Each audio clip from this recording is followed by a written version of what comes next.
બનાસકાંઠામાં ગબ્બર પર્વત પર 2 દિવસ દર્શન સંપૂર્ણ બંધ। 22 અને 23 એપ્રિલે ભક્તો માટે દર્શન બંધ રહેશે। મધપૂડા દૂર કરવાની કામગીરીને કારણે નિર્ણય કરાયો છે। ઉનાળામાં ગબ્બર પર્વત પર મધમાખીના વધી જાય છે ઝુંડ। યાત્રિકોની સુરક્ષાને ધ્યાનમાં રાખી કામગીરી હાથ ધરાશે। ગબ્બર રોપવે સેવા પણ 2 દિવસ બંધ રહેશે। અંબાજી મંદિર ટ્રસ્ટ દ્વારા આ માહિતી જાહેર કરાઈ છે।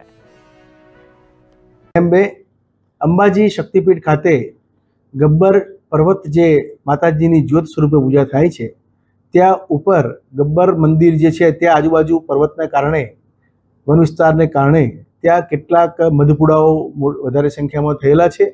એટલે આ અનુસંધાને ઉનાળાની ઋતુમાં ગરમીને કારણે મધ ઉડે, કોઈ ભાવિક ભક્તને ડંખ મારે એવી ઘટનાઓ પણ બનતી હોય છે। એટલે દર વર્ષની જેમ આ વર્ષે પણ આપણે મધપુડા દૂર કરવાની કામગીરી અને ભમરા દૂર કરવાની કામગીરી આપણે 22 અને 23 તારીખે આયોજન કરેલું છે। એટલે 22-23 એપ્રિલ એટલે કે આગામી બુધવાર અને ગુરુવારે ગબ્બર દર્શનાર્થીઓ માટે, ભક્તો માટે બંધ રહેશે। ત્યારબાદ રોપવે પણ બંધ રહેશે અને 24 તારીખથી રાબેતા મુજબ માય ભક્તો ગબ્બરે માના દર્શને જઈ શકશે। સૌએ આ વાતની નોંધ લેવા મંદિર ટ્રસ્ટ દ્વારા અપીલ કરવામાં આવે છે। સૌ નોંધ લેવા વિનંતી છે। જય અંબે।